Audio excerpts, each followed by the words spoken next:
définir votre métier et votre rôle justement dans tout ça? Alors, moi, je suis architecte en informatique.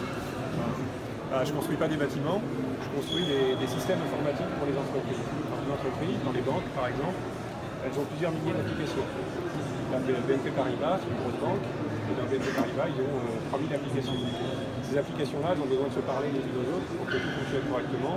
Donc, quand je me connecte sur Internet et que je vois mon compte, les informations de mon compte bancaire, ça passe par plusieurs serveurs informatiques et il faut qu'il y en ait au moins une soixantaine qui fonctionnent en même temps pour que ma requête elle se fasse bien. Mon travail, c'est ça, c'est de définir l'architecture des applications informatiques pour qu'elles se parlent bien entre elles et qu'au niveau technique, tout se passe bien en assurant la performance, que ça réponde vite, la sécurité, il ne faut pas que n'importe qui puisse y avoir accès, etc. Donc voilà ce que je fais moi, essentiellement pour des banques et des assurances, mais après ça existe dans différents types d'entreprises. Quelles sont les formations qui permettent d'accéder à ce métier? Moi j'ai fait une formation d'ingénieur en informatique, généraliste, et ensuite avec l'expérience on devient architecte. Quand j'ai commencé ma carrière, j'étais développeur, j'ai fait du développement à l'époque en Java, je ne sais pas si ça me parle. Et avec le temps, j'ai appris ce que c'était le fonctionnement global d'un système informatique d'une banque. Et du coup, j'ai été à même de devenir architecte pour savoir comment on le fait et comment on le transforme, comment on le fait évoluer. Et donc du coup, la blockchain, justement, ça vous permet de mieux faire votre métier, justement, parce qu'on a appris que justement, c'était plus sécurisé, que c'était plus transparent, etc. Du coup, ça vous aide pour votre métier?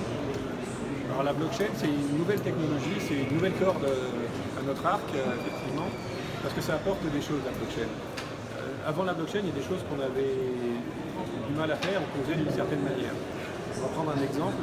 Aujourd'hui, si je veux acheter quelque chose, le plus simple, c'est que je viens vous voir et je vous dis, voilà, j'ai des sous et en échange, vous me donnez le produit que je veux acheter. Ça, c'est la base. Et ça marche parce que je ne vous connais pas, mais je sais que vous avez quelque chose à me vendre et vous avez confiance en moi parce que je vous donne des sous. Et vous avez confiance dans l'argent que je vous donne.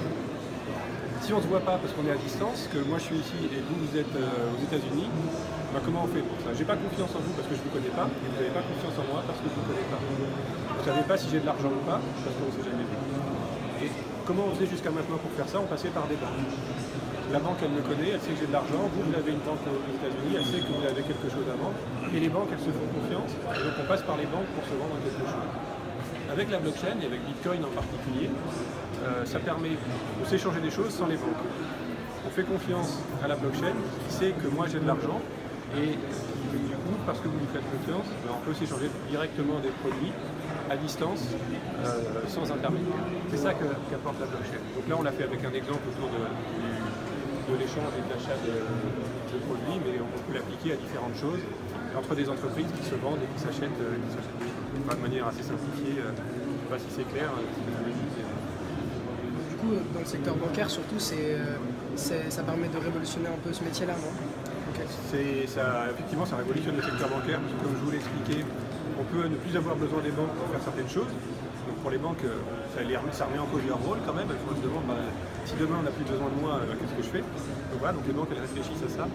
Mais c'est aussi des applications dans d'autres secteurs d'activité que les banques. Et finalement, dans tous les secteurs d'activité, on se pose la question de qu'est-ce que ça m'apporte la blockchain et comment je peux travailler différemment avec la blockchain. Combien d'années d'expérience avez-vous? 20 ans. Ça fait 20 ans que je travaille. Les cheveux blancs, je disais. À 19 ans, j'avais déjà des cheveux blancs, donc ça compte pas, mais ouais, ça fait 20 ans que je travaille. J'ai eu mon diplôme d'ingénieur en 99. Ça passe vite, hein. Tu dis waouh, mais tu verras, ça va très vite. Ouais.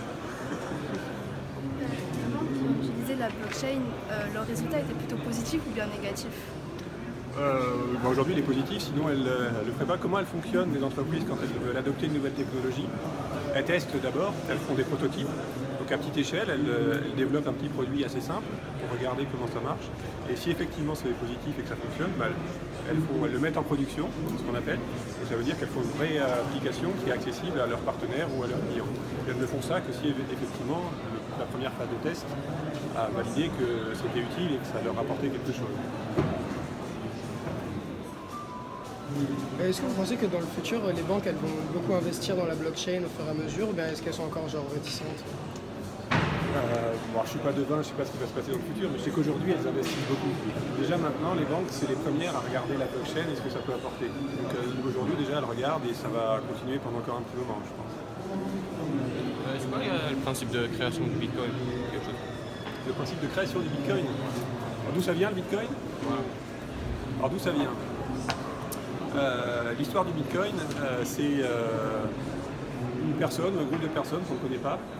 Le nom qui a été utilisé, c'est Satoshi Nakamoto. Je ne sais pas si vous avez regardé. On ne sait pas qui c'est qu'il y a derrière ça. On ne sait pas si c'est quelqu'un en particulier ou un groupe de personnes qui un jour a décidé, qui est un peu anarchiste sur les bords, et qui voulait échanger de l'argent et de la valeur en dehors des systèmes bancaires traditionnels qui finalement gèrent le monde. Et lui s'est dit, moi je ne veux pas tous ces gens-là. Et donc il a créé une nouvelle monnaie, des nouveaux mécanismes, pour créer une nouvelle monnaie qui se passe, qui n'est pas gérée, régulée par les gouvernements et par les banques. Donc indépendant. Il a voulu créer ça et c'est de là que ça vient. Donc, il a créé ça au départ et ensuite il a mis ça à disposition et puis ça a pris dans le marché au fur et à mesure. Là, historiquement, on ne va pas rentrer là dans les détails techniques à moins que ça vous intéresse, mais voilà comment c'est venu au départ. Aujourd'hui, personne ne sait non plus, toujours pas qui a créé ça et qui y a derrière. Bah, en tout cas, les détails techniques, ça m'intéresse. Je sais pas, mais moi, ça m'intéresse. Donc, alors, là, comment c'est géré? Parce que le principe de l'argent, la problématique qu'a rencontré le Bitcoin, c'est qu'on ne peut pas dépenser deux fois la même somme d'argent. Quand j'ai un billet de 10 €, si je pouvais le dépenser deux fois avec deux personnes différentes, ça m'arrangerait bien, mais je ne peux pas, parce que physiquement, j'en ai qu'un. Et donc, dans la blockchain Bitcoin, il a fallu trouver un moyen pour éviter ça aussi. Même si j'achète un Bitcoin et que j'ai un Bitcoin, à partir du moment où c'est de l'informatique, on peut dire c'est facile de faire un copier-coller, j'en ai deux, et je fais une transaction avec toi pour t'acheter quelque chose, en même temps avec toi pour t'acheter aussi quelque chose avec le même Bitcoin et je l'utilise deux fois. Et donc ils ont dû trouver des moyens pour empêcher ça. Et donc ils ont mis en œuvre des mécanismes pour qu'il y ait un historique de toutes les transactions qui ont été faites dans la blockchain qui soient enregistrées. Et c'est ce qu'on appelle les blocs qui sont créés. Un bloc contient toutes les transactions. Si moi j'échange un Bitcoin avec toi, ça va être enregistré dans un bloc de la blockchain. Et ainsi de suite. Et donc, quand je vais vouloir faire une nouvelle transaction, je vais vouloir utiliser un Bitcoin. Ce Bitcoin, il a une adresse. Et donc, qu'est-ce que va faire la blockchain Bitcoin? Elle va regarder s'il y a cette adresse-là, il y a bien le Bitcoin que je veux dépenser, et s'il n'a pas déjà été dépensé avec un autre. Et donc ça se fait effectivement en regardant l'historique de tous les blocs qui sont dans la chaîne Bitcoin. Et les blocs sont tous reliés entre eux. Et c'est pour ça qu'on appelle ça la blockchain. Ça sécurise la chaîne en conservant l'historique et en gérant une trace et un lien entre tous les blocs de la blockchain.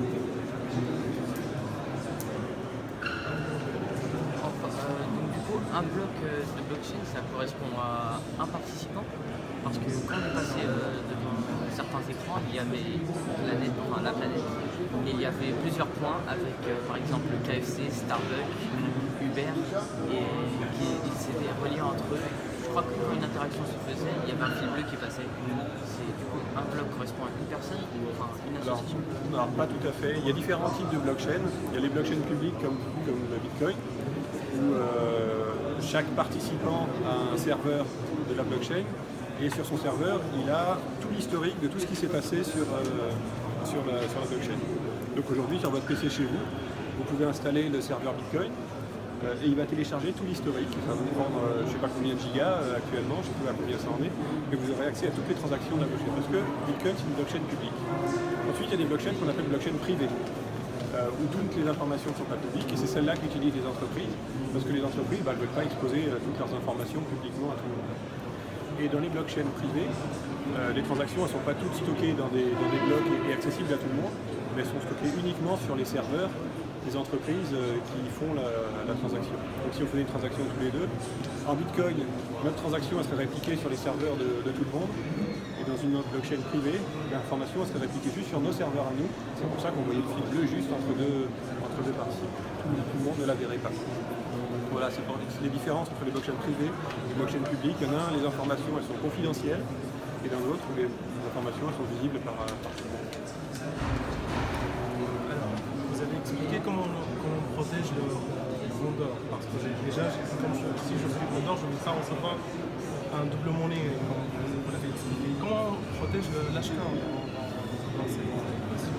C'est-à-dire comment on garantir que l'acheteur va recevoir un mobile Samsung, ses détails, oubliés sur l'encadrement juridique de l'échange. Bitcoin ne gère pas ça. Bitcoin, c'est juste l'échange de monnaie, de valeur, de Bitcoin entre les gens. Ensuite, ce qui peut être mis en œuvre en plus sur l'autre blockchain, c'est de dire le transfert d'argent, il ne se fait que quand j'ai signé le bon de réception de mon appareil. Alors, il peut y avoir automatisation, c'est la notion de smart contract, qui fait que sur réception d'un événement externe à la blockchain, j'ai le livreur qui passe chez moi et je valide que j'ai bien reçu en bon état mon colis de chez Samsung. Ça, c'est enregistré, ça envoie un événement dans la blockchain et du coup, le smart contract, automatiquement, il va payer le montant. Donc avant la transaction, on vérifie que l'acheteur il a bien l'argent, ça sécurise le vendeur. Et au moment où je reçois le produit, je valide, il y a un événement qui part dans la blockchain et qui paye le vendeur qu'au moment où la marchandise est livrée. Ça, c'est une application en plus qu'il faut faire en plus au-dessus de la blockchain. Il y a des mécanismes qui permettent de le faire.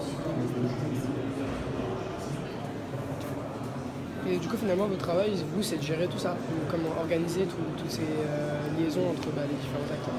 Voilà, moi, mes clients, c'est des entreprises, aujourd'hui des banques et des assurances, qui me disent, voilà, moi, j'ai un processus où je travaille avec différents partenaires, et bon, mon processus n'est peut-être pas très efficace, ou je voudrais le faire autrement. Donc, on réfléchit avec eux comment ils pourraient travailler autrement, et ensuite, on construit, on développe la solution, on développe une application pour eux, et ils utilisent ensuite derrière. Nous, on est dans une société de service, on fait ce que nous demandent nos clients. On l'aide à trouver la bonne solution et on la met en œuvre avec eux. Et si plus il y a de blocs, plus c'est sécurisé. Alors, dans la blockchain Bitcoin, effectivement, la sécurisation passe par les blocs. Parce que le lien, donc je disais tout à l'heure, il y a un lien entre les blocs. Et si je change une information dans un bloc, ça oblige à recalculer tous les blocs qui ont été rajoutés après. Et donc, calculer un bloc, ça demande de l'énergie, c'est difficile. Et plus il y a de blocs à recalculer, plus c'est difficile. Et donc tout repose là-dessus, sur le fait que c'est tellement difficile de recalculer les blocs et d'aller les changer sur les serveurs de tout fait qu'ils les ont téléchargés chez eux, que c'est pas possible. Et donc je ne peux pas changer l'historique de Bitcoin.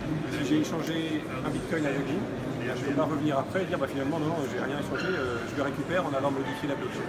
C'est pour ça que c'est infalsifiable, ça demande trop d'énergie de tout recalculer et d'aller le mettre à jour dans tous les endroits où c'est copié.